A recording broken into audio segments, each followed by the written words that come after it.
నాకు శరీర సంబంధమైన ఇబ్బందులు నన్ను కదిలించజాలవు. ఎందుకంటే నాకు ఆయన పట్ల అంత భరోసా ఉంది, విశ్వాసం ఉంది. ఇప్పుడే కాదు, ప్రభువులో క్రొత్తగా వచ్చినప్పుడు బోల్డెన్ అప్పుల్లో ఉన్నప్పుడే నాకు ఆ ఫీలింగ్ ఉంది. ఎక్కడ ఎవడొచ్చి రోడ్డు మీద లాగుతాడో, ఎక్కడ కుటుంబాన్ని బజార్నేస్తారో అని క్రీస్తుకు ముందు, అంటే యేసు ప్రభువుని ఎరగక ముందు నలిగాం. ప్రభువుని ఎరిగిన తర్వాత, ప్రార్థన చేయటం మొదలుపెట్టిన తర్వాత ఇంకా లెక్క కూడా చేయలే. ఎందుకంటే విశ్వాసమును బట్టి నేను ఆయన కుమారుడను, విశ్వాసమును బట్టి నా ఫ్యామిలీ కూడా ఆయన పిల్లలే. గనుక పిల్లల్ని ఎవడైనా అవమానపరిస్తే పిల్లలకు కాదు, ముందు తండ్రికి అవమానం. పిల్లల్ని ఎవడైనా బజారుకి ఈడిస్తే పిల్లలకు కాదు, ముందు తండ్రికే సిగ్గు. కాబట్టి ఒకవేళ ఎవడన్నా వచ్చి నన్ను రోడ్డు మీదకి లాగే అవకాశం ఉంటే లాగని, ఇంకోసారి వాడు నా జోలికి రాకుండా అసలు నాకున్న అప్పులు శాశ్వతంగా తీసి పడేస్తాడు నా దేవుడు.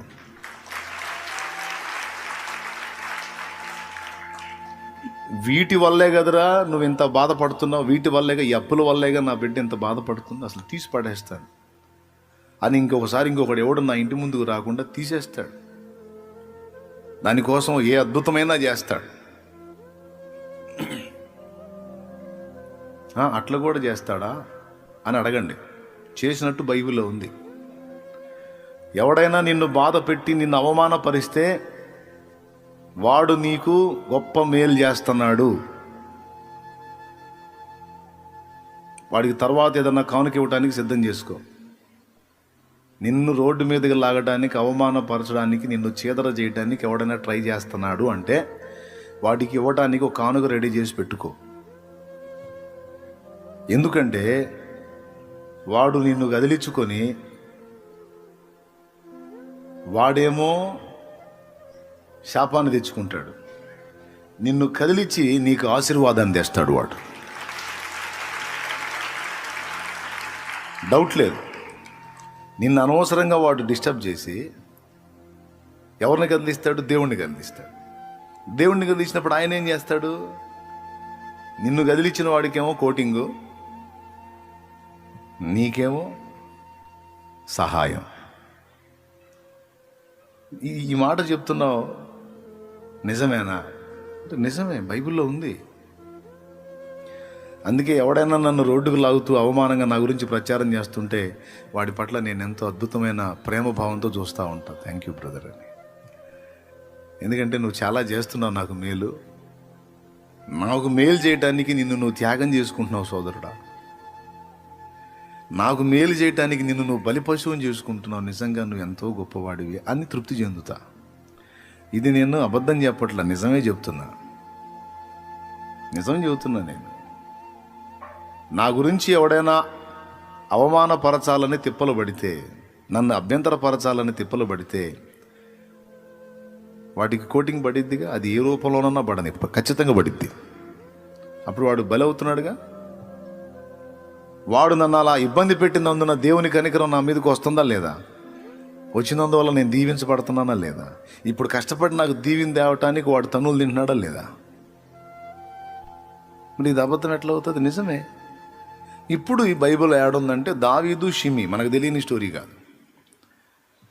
దావీదు సింహాసనాన్ని కోల్పోయి కొండలకి వెళ్ళిపోతా ఉన్నప్పుడు మార్గ మధ్యలో షిమి అనేవాడు చీ పో అని అంతమంది ముందు దావీదును అవమానపరిచాడు. దావీదు మీదికి మట్టి దుమ్మెత్తిపోశాడు. శాపగ్రస్తుడా, దరిద్రుడా, నీ యజమానుడైన సౌలుకు నువ్వు చేసినటువంటి దుర్మార్గానికి నీకు ఈ గతి పట్టింది. నువ్వు చేసిందే నీ మీదికి వచ్చింది. నీ కర్మ నువ్వు మోయాల్సిందే అని రాళ్ళు విసిరాడు. దావీదు మీదికి దుమ్మెత్తిపోశాడు. చీ పో అని అసహించుకున్నాడు. ఒక కుక్కను అసహించుకున్నట్టు అసహించుకున్నాడు వాడు. దావీదు అస్సలు అడ్డగించలే వాడిని. లేకపోతే దావీదు పరాక్రమం దెబ్బకు వాడు ఉంటాడా? పక్కనోడి దగ్గర ఏటి తీసుకొని ఇసిరాడంటే వాడు అక్కడే అవుట్.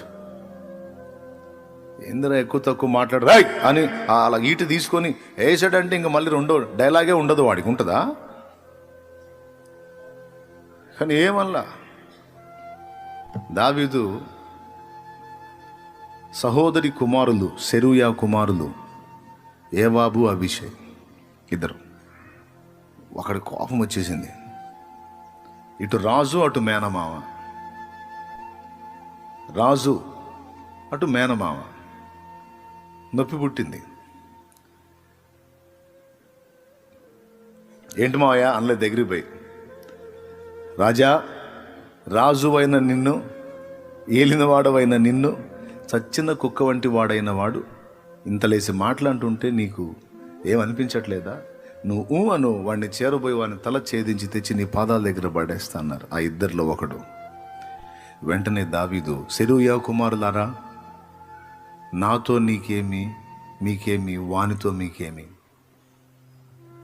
దావీదును శపింపుమని యెహోవా వానికి సెలవీయని ఎడల నన్ను శపించి వాడు బతుకుతాడా? వాడికి ఉందా అవకాశం? నాబాలు అనేవాడు దావీదుకు సహాయం చేయడానికి దావీదు ఎవడు అని ఒక మాట అన్నందుకు తెల్లవారేసరికి చచ్చాడు వాడు. వీళ్ళలాగా అనలా నన్ను, ఎవడ్రా వాడు దావీదు అన్నందుకు చంపేశాడు.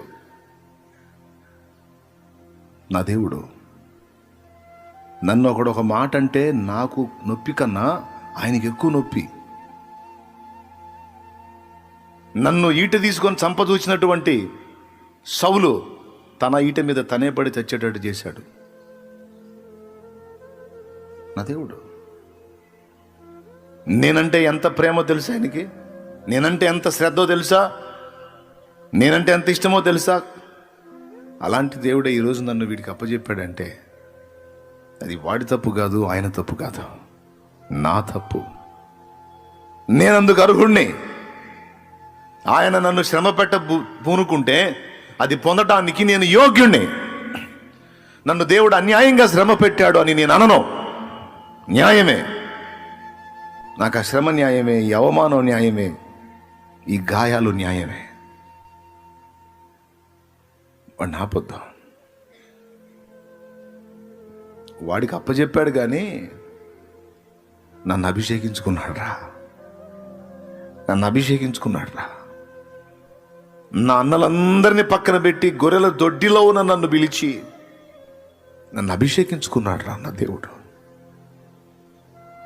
బాధ పెడుతున్నాడు, బాధకు అప్పచెప్పాడు కానీ నేను పడే బాధ కన్నా కూడా నేను పొందుతున్న అవమానం చూసి ఆయన ఎక్కువ బాధపడుతుంటాడు రా. ఇది నిజం, ఇది నిజం, ఇది నిజం. వాళ్ళు వీళ్ళు నన్ను అంటున్న మాటలను బట్టి నేను పడే బాధ కాదు.